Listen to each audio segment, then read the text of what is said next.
Welcome, hello, Yasu and hi. My name is Tai Kölner, and I'm an author, I'm a black magician, I'm a student of the left-hand Order Dragon Rouge, and I'm an empath.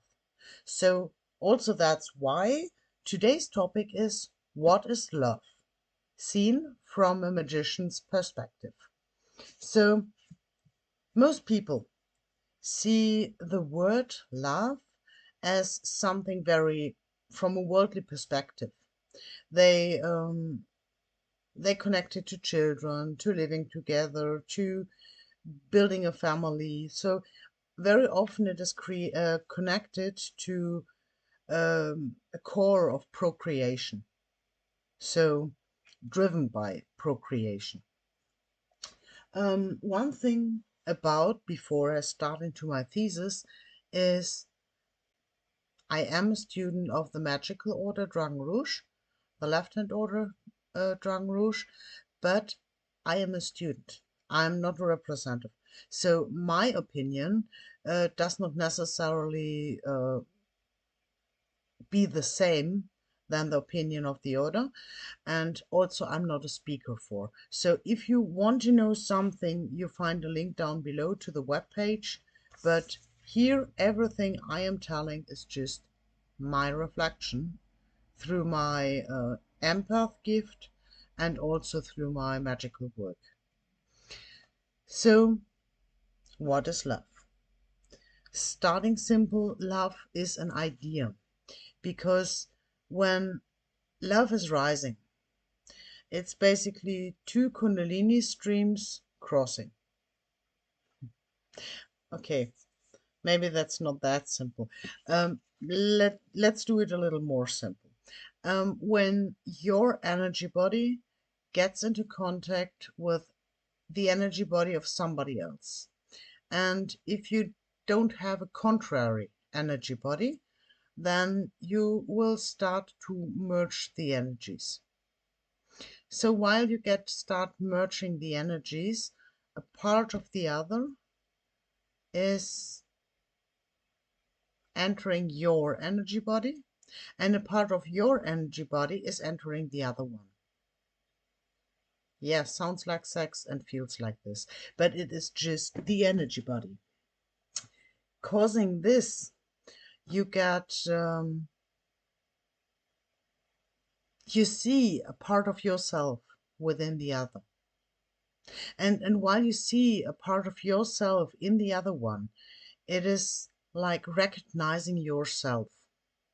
I will come back to this, why this is so important, because this is the main trigger why you fall in love. You see yourself within the other. And while this happens, there creates a tension, an energy field. And this energy field is what in worldly words is named love. But when you project it to the astral plane and to the magical workings, you will see it's a far deeper rooted thing. So not to frame into this little frame of procreation we got on matter plane. So, okay. So you're speaking of butterflies in your belly, for example. That's quite funny because butterflies in your belly basically implies butterflies doing this. So it's a frequency. It's something tingling in your belly like this. Yeah.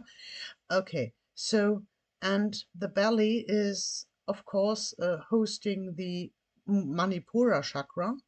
So, you know, I'm much into Kundalini works. So, the base chakra, so that's, let's say, the lowest one, is the root chakra, the Muladhara, and it's mostly the earth connected one. Let's frame it short. The second one is a Svadhisthana chakra, what gives the fire of desire. Let's say it that way. You really will feel it, and you can't help but feeling wild for. So, and then there is the third chakra, what is about, it is said it is connecting, it is an astral portal, it is an astral chakra. So you also can say it's the emotional chakra. So as for an empath, if you say, I feel that's not the right decision, then it doesn't come from here. It comes from the belly. So we say in German Bauchgefühl, so belly sensation. So also this is connected to the fine matter gifts and in that way to the astral.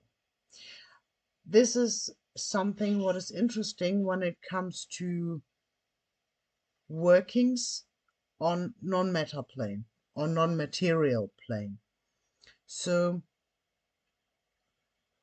now there is a question, if everything what is connecting us and what is causing the sensation of love, if this is connected to the Manipura and not to the heart as it is, mostly speaking from my heart is like this, but the sensation you get is not in your heart, it's in your belly. So when love always resonates with the belly, so with the Manipura chakra, maybe this sensation, this energy, originates on astral already. I just leave it open. It's just a thought. So, but it is interesting that it limes together this direct. So, there is one thing about entities on astral plane, and this is quite similar to falling in love on mundane plane, on worldly plane. So, when you are working with incubi, succubi, astral beings, other higher entities, whatever, and you get into contact, there are kind of mergings, and yes, they can feel very sexual. Because not forget about the second chakra, and your energy field is loaded by fire. So yes, it feels like this, and it feels like this because two energy fields are crossing, and when they are crossing there is a tension growing, and this tension is the fire of desire you feel. So of course it feels like that. But then something happens when you got a merging like that, and when you put a frequency of the other and the other is getting a frequency of you, what just naturally happens if you're merging two energies, then also there comes a recognizing, and so you start to recognize your fragment within the other, and then you fall in love. Again, I get back to that, why it is. And so, okay, you can literally fall in love with a human, fall in love whatever you are connecting to with your energy body. And also, if you're working on non-material planes, you can connect in exactly that way with other entities that you never met, that you never touched, or whatever. It was just a connection of energy bodies. If you exercise this on human, by the way, like connection 4,000 kilometers distance, just connecting through energy body, you will have the same effect. So it's the pure energy connection. So why do we recognize our energy in the other one? Why does this cause the tension? And why is this tension causing love? There was a study, I think it was 10, 15 years ago. I saw documentation. I don't know what channel it was, but if you know about this documentation or about this study, please, yes, cast the link down below in the comments, because it's really a great study. And basically, it was about, they took a person and they checked, okay, you're in this city. And so they photographed very, very many people around them from the city. And so they did put all the pictures together and did morph them to one face. And then they went to another city and picked many, many faces and morphed them to another face. And then they came to this test person and said, okay, check this face and check this face. Guess which face was the more attractive to the one? It always was the face of that surrounding he was living in. So you fall in love with things that are known to you. And the more known they are to you, the more fast you fall in love to it. So that's basically why you fall in love with your own energy fragment within the other one. So this is also the reason why you cannot just fall in love one time.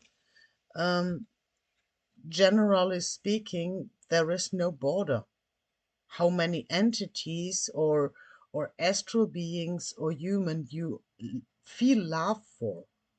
Just, of course, we are living in a society where you have a kind of structure, and this is also connected to procreation, because if you go for the genetics, of course, the father wants to know, I am the only one in the house.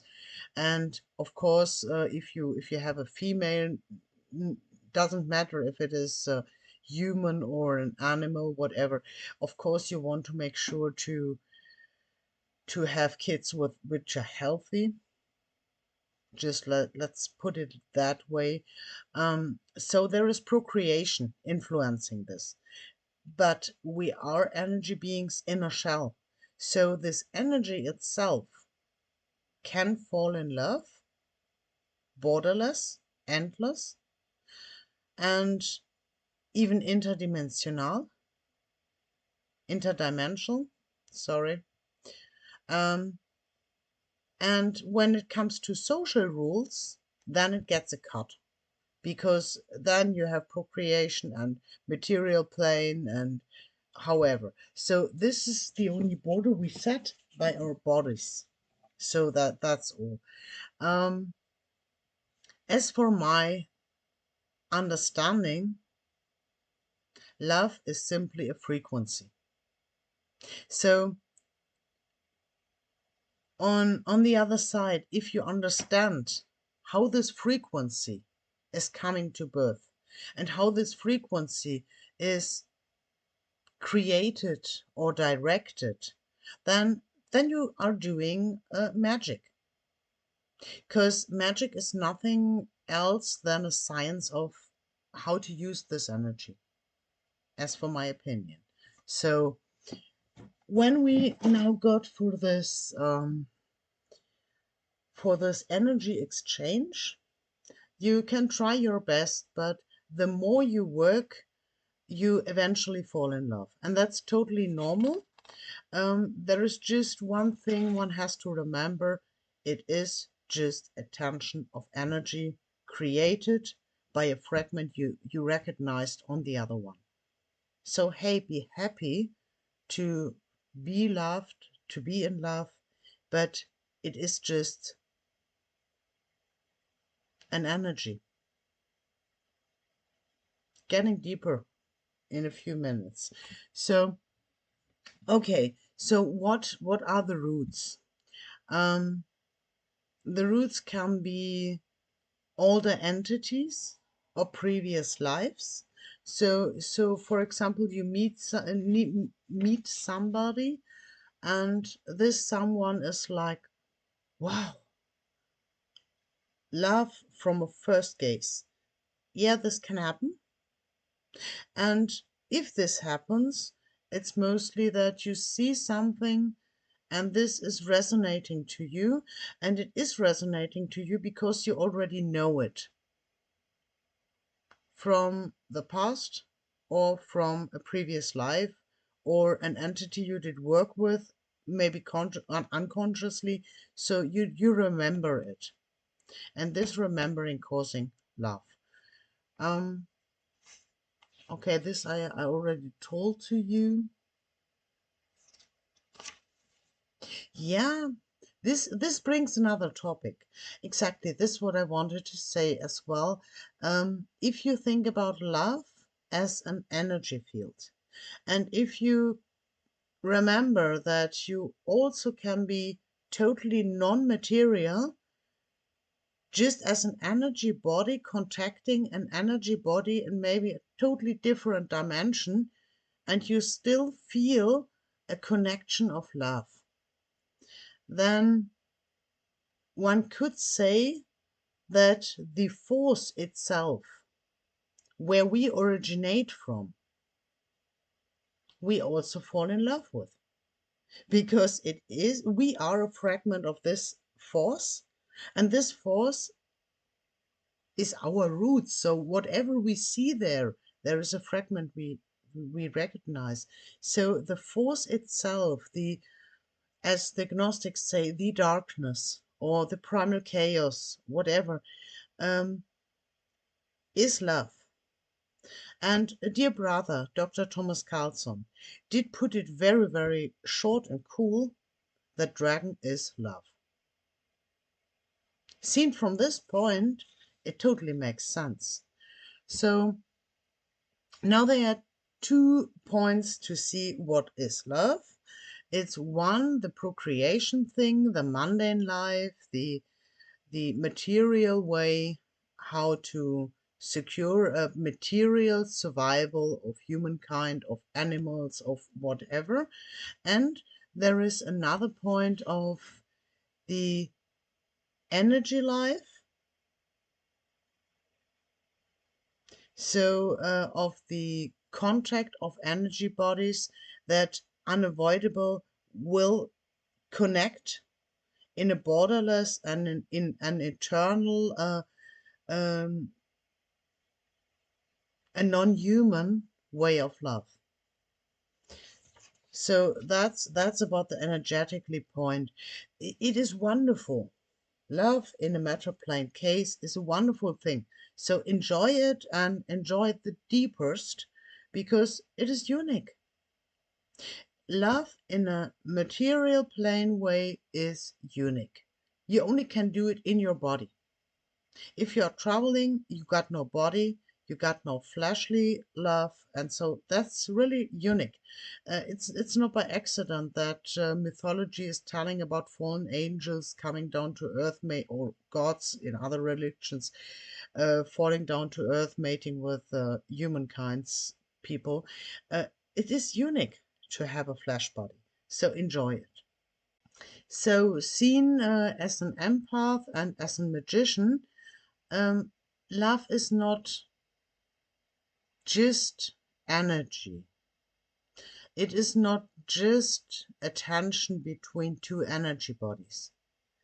But of course it is energy, and of course it is a very structured energy. You can, if you know how it works, you can use it.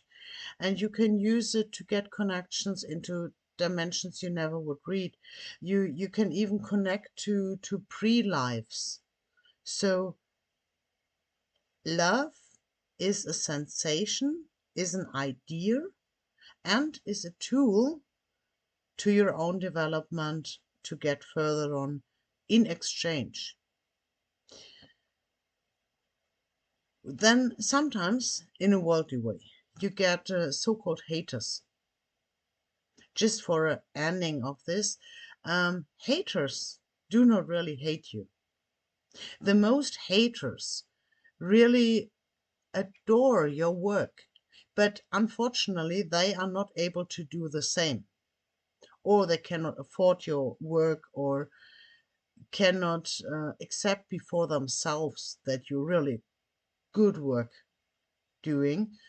And because they cannot accept that it is really a great work and that's just their problem, they can't do it, this why they hate that they cannot do it.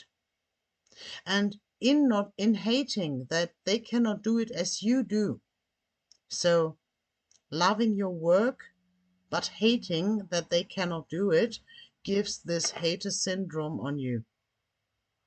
Basically, every stupid command down below creative art whatsoever, if it is a painting or music or whatever, if there is someone bad mouthing about you, it's basically a hidden, I love your fucking work, I love it, I love it, I love it. And the more he is calling out like it's stupid, it's childish, it's nothing, it's basically they cannot tell that they really adore it, and so they have to switch it to the other side. But that's nothing about you. So get open your ears. It's I love it. So okay, that's why they don't really hate it. As for love on an energetically level, to those who are not working with astral and to those who are not working with higher entities or demon or succubi or astral beings and so on, just imagine love is an energy like fire, like air, like storms, like the power of water, and the same is love. It's a so-called Urforce. So this for today. I hope it was not too long. So, and if you got any questions, write them down below, because it is a big topic. And if you got any more questions about that, feel free to write it down below so I maybe pick another video for it. So thank you for your time and see you next time.